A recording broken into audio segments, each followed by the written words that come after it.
Baik, Assalamualaikum warahmatullahi wabarakatuh. Alhamdulillahirabbil alamin.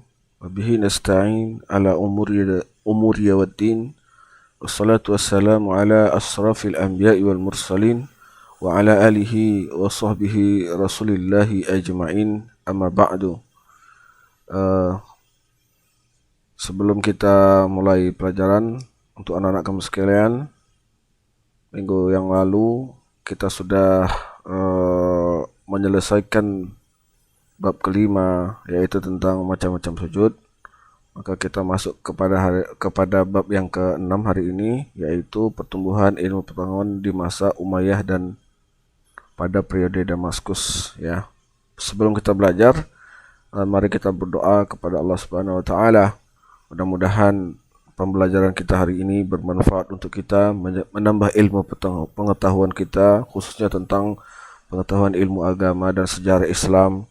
Marilah kita berdoa dengan mengucapkan Rabbi zidni ilman warzuqni fahman.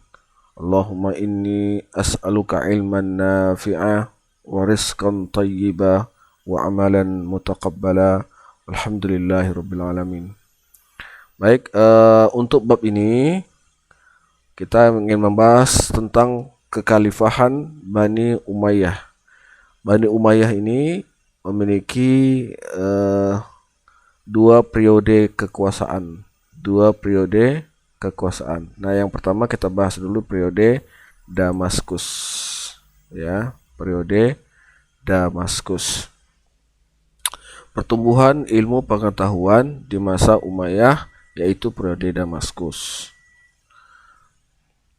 Nah, Daulah Umayyah ini didirikan oleh Muawiyah bin Abi Sufyan bin Harb bin Umayyah.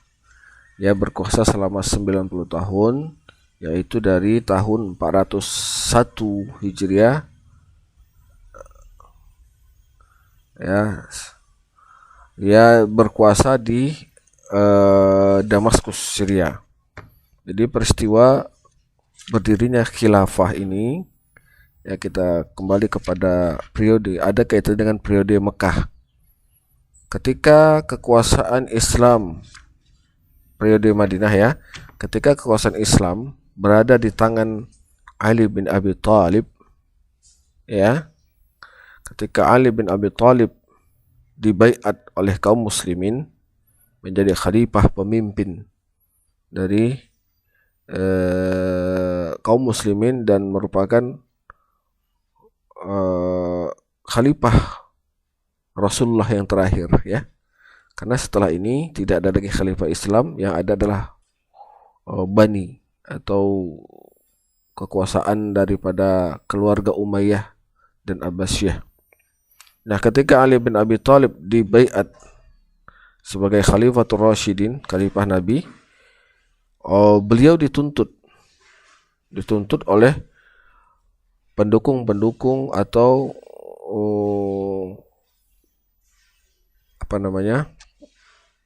masyarakat Muslim yang mencintai Utsman bin Affan.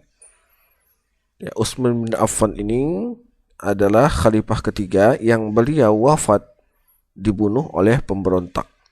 Maka kaum muslimin sebagian menuntut kepada Ali untuk mencari pembunuh-pembunuh daripada Utsman bin Affan ini. Ya, sehingga mereka tidak akan mendukung Ali selama mereka belum melihat Ali serius untuk mencari para pembunuh Utsman. Nah, pendapat Ali mengatakan beliau menunda dulu untuk mencari pembunuh Utsman radhiyallahu anhu, akan tetapi Ali bin Abi Thalib fokus untuk membenahi pemerintahan, karena pada masa itu telah banyak terjadi pemberontakan yang salah satunya adalah menewaskan Utsman bin Affan. Jadi fokus Ali ketika menjadi khalifah ingin mempersatukan kembali umat Islam dan menghilangkan semua pemberontakan. Dan Ali pada saat itu berkuasa di Irak. Dan Irak adalah basisnya pemberontak pada masa itu. Sehingga terjadilah prasangka kepada Ali bin Abi Thalib. Kita ingat ada perang Jamal namanya. Perang Jamal itu dipimpin oleh Aisyah radhiyallahu anha. Aisyah ini adalah istri Rasulullah SAW, dibantu oleh Tolhah, ya, dan satu lagi saya lupa, Tolhah. Yang keduanya adalah wafat ketika perang Jamal itu. Nah, perang ini terjadi karena kesalahpahaman, ya, itu tadi karena menuntut kepada Ali untuk mencari pembunuh daripada Utsman bin Affan. Namun Ali tidak menggubris itu karena Ali fokus dulu untuk menumpas pemberontak yang dikhawatirkan akan menjadi pemecah dari kaum muslimin pada saat itu. Nah, terjadilah perang. Nah, itu nanti panjang kita ceritanya. Ya, nah, Umayyah, ya, bin Abi Sufyan adalah salah satu pendukung Utsman bin Affan, karena Utsman bin Affan berasal dari suku Umayyah, dari Bani Umayyah. Maka Muawiyah bin Abi Sufyan adalah salah satu pembesar Quraisy yang akhir-akhir masuk Islam, ya. Ketika masuk Islamnya adalah ketika terjadinya periode pembukaan kota Mekah. Jadi Abu Sufyan ini ketika datangnya pasukan Nabi yang sangat besar ke kota Mekah, maka Abu Sufyan menjumpai Nabi. Sebelum Nabi masuk ke kota Mekah, Abu Sufyan pun masuk Islam. Maka Nabi mengatakan barang siapa yang masuk ke rumahnya Abu Sufyan, maka dia akan aman. Maka Abu Sufyan sejak itu menjadi Islam. Dan anaknya Muawiyah adalah sahabat Nabi yang ia sudah Islam sebelum ayahnya masuk Islam. Dan Muawiyah ini adalah saudara dekat dari Utsman bin Affan. Maka setelah Ali dibaiat, Muawiyah mengasingkan diri ke Damaskus dan membentuk kekuatan tersendiri. Karena Muawiyah memang ketika zamannya Utsman bin Affan menjadi khalifah, Muawiyah sudah diangkat menjadi gubernur di Damaskus, ya, sudah menjadi gubernur di Damaskus. Hingga ketika Utsman bin Affan wafat, Muawiyah berjanji tidak akan membaiat Ali jika Ali tidak mencari pembunuh daripada Utsman bin Affan. Nah, ini nanti panjang ceritanya. Nah, kita akan masuk pada cerita bagaimana kemudian Muawiyah itu berkuasa menjadi khalifah, ya, menjadi pemimpin kaum muslimin dan membentuk pemerintahannya di daerah Damaskus, dan beliau berkuasa selama 90 tahun.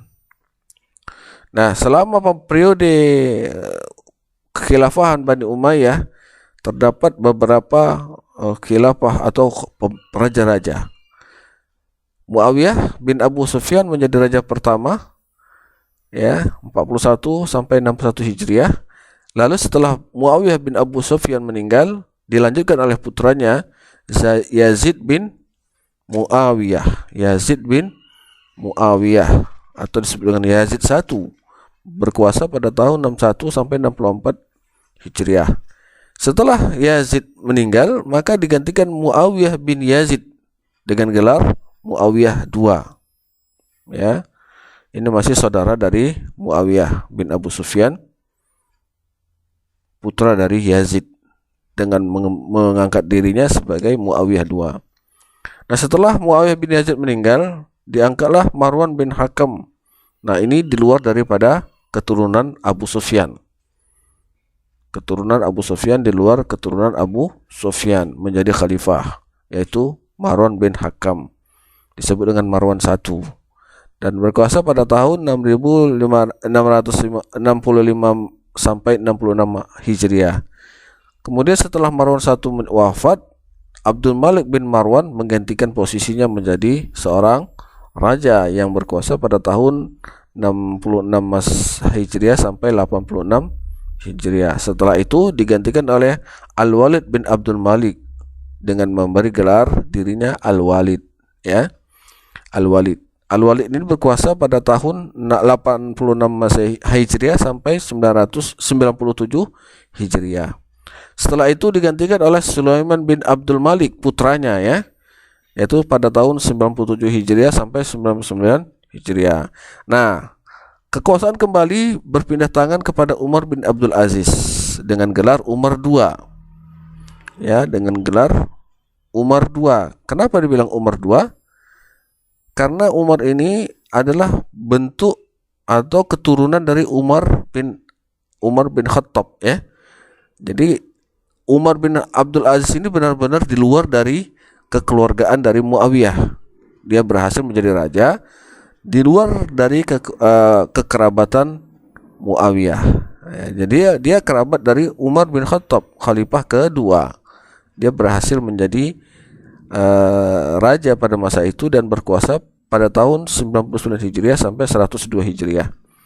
Dan setelah itu digantikan oleh Yazid bin Abdul Malik, kembali ke keluarga Muawiyah, ya.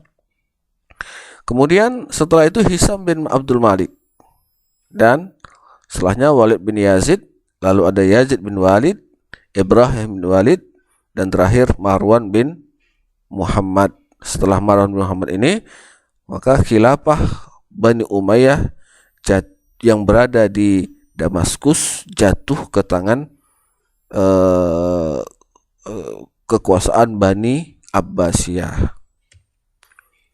Nah, perluasan wilayah pada masa Damaskus adalah: pertama, perluasan wilayah ke Aljazair, Maroko, dan Afrika setelah Spanyol dilakukan oleh Al-Walid bin Abdul Malik, ya. Al-Walid bin Abdul Malik yang merupakan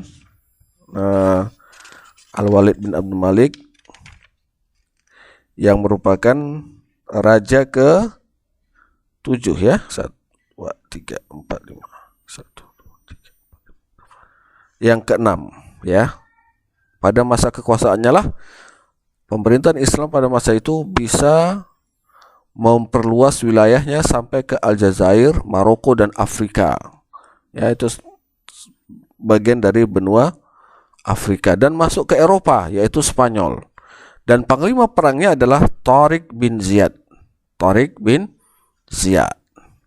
Nah, di masa Umar bin Abdul Aziz, yaitu raja yang ke-8. Nah, perluasan wilayah berlanjut dengan dipimpin oleh panglimanya bernama Abdurrahman bin Abdul Ghifari bin Abdullah Al-Ghafiqi, ya, maaf.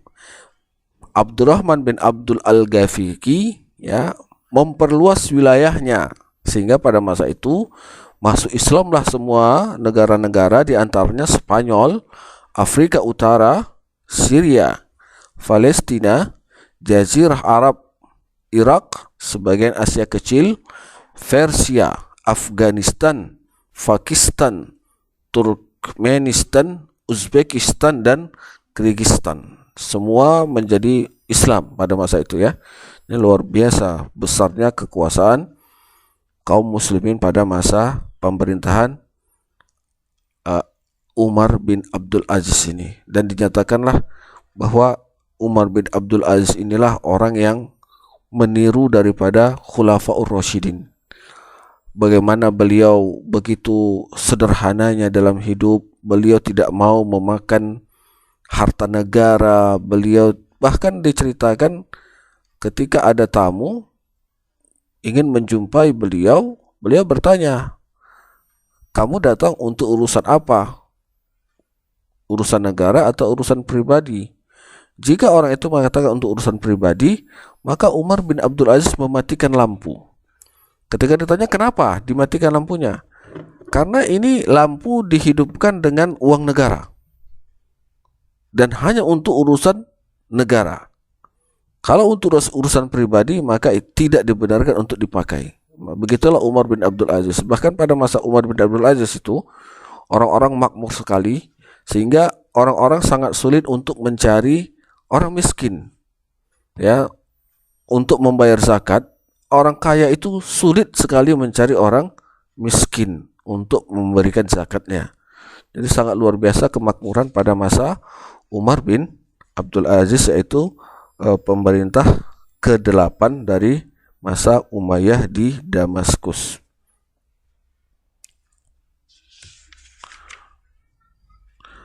Maka kita lihat bagaimana kemajuan pemerintahan dalam negeri. Apa saja yang telah dicapai. Nah, di masa awal pemerintahan Muawiyah bin Abu Sufyan sudah dibentuk yang namanya Dinas Pos dan Logistik. Dinas Pos dan Logistik yang menyiapkan kuda-kuda, alat-alat perang, ya, alat-alat perang yang sangat siap. Bahkan pada masa Muawiyah inilah kaum muslimin memiliki angkatan laut pertama, ya, di dunia, di mana orang belum punya armada laut yang kuat. Tapi di masa Muawiyah bin Abi Sufyan ini telah dibentuk, ya, angkatan laut yang sangat luar biasa karena beliau telah membentuk Dinas Pos dan Logistik yang sangat kuat, ya. Kemudian beliau juga telah membentuk angkatan-angkatan, divisi-divisi angkatan. Ada angkatan laut, ada angkatan darat, ada infanteri dan seterusnya. Dan semuanya itu beliau gaji dengan kas negara, ya, kas negara. Kemudian pada masanya juga Muawiyah telah membentuk jawatan-jawatan, khususnya jawatan hakim. Hakim atau qadi adalah jabatan khusus yang memutuskan perkara-perkara kehidupan kaum muslimin berdasarkan Al-Quran dan hadis Rasulullah Sallallahu Alaihi Wasallam. Nah, masuk pada periode Abdul Malik bin Marwan, ini juga menjadi perkembangan yang sangat luar biasa, di mana Abdul Malik bin Marwan mengubah mata uang Bizantium dan Persia yang dipakai di daerah kekuasaan Islam, ya, dengan mencetak uang sendiri yang bertuliskan bahasa Arab. Ya, ini terjadi pada tahun 659 Masehi. Kemudian Abdul Malik bin Marwan membentuk atau membenahi administrasi negara. Di sana disebutlah jawatan-jawatan kementerian, pertahanan dan seterusnya. Dan menjadikan bahasa Arab sebagai bahasa resmi negara. Nah, ini di dalam negeri sudah menjadi, berarti pada masa itu sudah mulai berkembang, ya. Bahasa Arab sudah jadikan bahasa negara, ada jawatan-jawatan, ada pos-pos tertentu, ada kementerian-kementerian, ya. Ada kehakiman, ada tentara yang sangat luar biasa yang ditakuti oleh negara lain pada masa itu. Nah, masuk pada pemerintahan Al-Walid bin Abdul Malik, ya, yaitu putra dari Abdul Malik bin Marwan. Nah, ini pembangunan panti-panti untuk orang cacat dan orang-orang tua. Jadi sosialnya juga sangat tinggi. Jadi orang-orang miskin ditampung semuanya, dibiayai oleh negara, orang-orang cacat dibiayai oleh negara, dan mereka hidup di panti-panti yang dibangun oleh negara. Nah, ini. Kemudian pada masanya juga membangun jalan raya untuk menghubungkan satu daerah ke daerah lain, sehingga perdagangan sangat nyaman pada masa itu. Orang-orang yang ingin berdagang dari satu kota ke kota lain sangat nyaman karena jalur-jalur perdagangan sudah dibentuk, jalan-jalan raya sudah dibentuk, dan jalan-jalan raya ini dijaga oleh tentara keamanan negara. Lalu diperbanyak pabrik-pabrik untuk pembuatan-pembuatan sutra, pembuatan-pembuatan nikel, batu bara dan seterusnya. Kemudian dibangun pula gedung-gedung pemerintahan yang menggambarkan kemegahan dari negara Bani Umayyah pada masa itu, sehingga masjid-masjid pun terlihat megah. Ya, ini perkembangan di dalam negeri di masa Damaskus sebelum ditaklukkan oleh Bani Abbasiyah. Nah, lalu perkembangan ilmu pengetahuan. Ilmu pengetahuan juga tidak ketinggalan pada masa itu, tapi perkembangan ilmu pengetahuan menjadi puncaknya di masa Daulah Umayyah periode Andalusia ya. Nah, periode Damaskus, ilmu apa saja yang berkembang? Satu, ilmu agama seperti ilmu Al-Qur'an, hadis dan fikih. Nah, di sini bermunculanlah tokoh-tokoh yang sangat luar biasa ya, yang memiliki kapabilitas ya, mereka hafal Al-Qur'an, mereka hafal hadis-hadis Nabi. Mereka kemudian dengan itu mereka berijtihad dan menumbuhkan fikih untuk umat. Nah, proses pembukuan hadis juga terjadi pada masa Khalifah Umar bin Abdul Aziz ya. Umar bin Abdul Aziz. Nah, sejak saat itu hadis mengalami perkembangan sangat pesat. Yang kedua, ilmu sejarah dan geografi, yaitu segala ilmu yang membahas tentang perjalanan hidup, kisah dan riwayat. Ubaid bin Syariyah al-Jurhumi berhasil menulis berbagai peristiwa sejarah, sehingga terjadilah yang disebut dengan sirah ya, sejarah.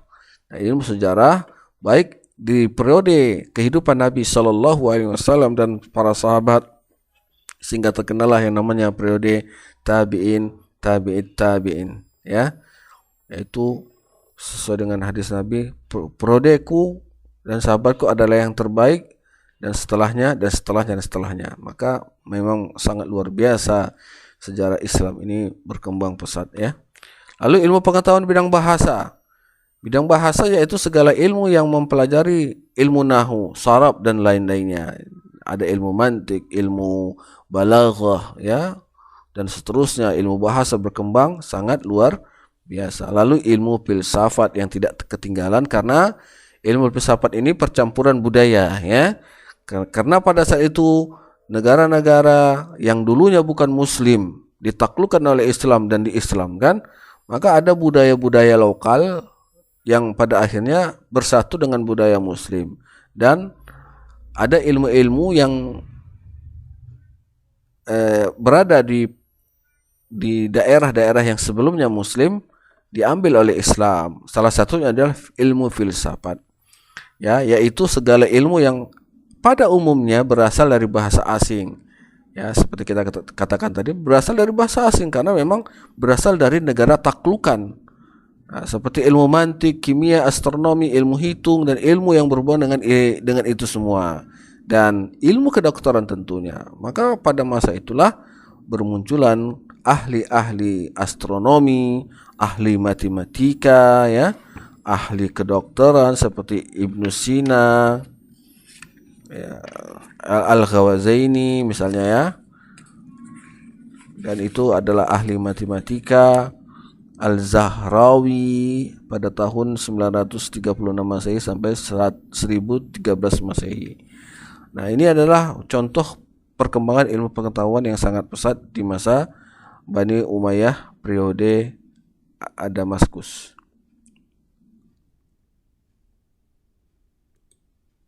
Ya, begitu. Sampai di sini dulu untuk pelajaran kita hari ini.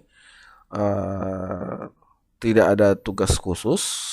Saya akan meminta kamu mengirimkan bukti telah menerima pembelajaran hari ini dengan men-screenshot ya, dengan men-screenshot foto tontonan dari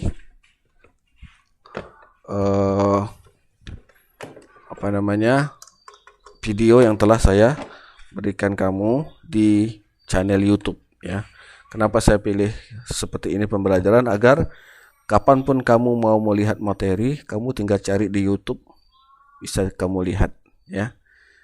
Jadi tidak ada maksud lain dari pembuatan channel di YouTube, itu hanya untuk menyimpan file atau data. Ya, kalau saya simpan di HP, maka nanti begitu banyak HP saya meledak, maka saya simpan di YouTube ya, dan juga akan memudahkan kamu untuk melihat. Oke ya, nanti setelah kamu pelajari materi hari ini, kamu SS atau screenshot dan kamu kirimkan ke grup ya.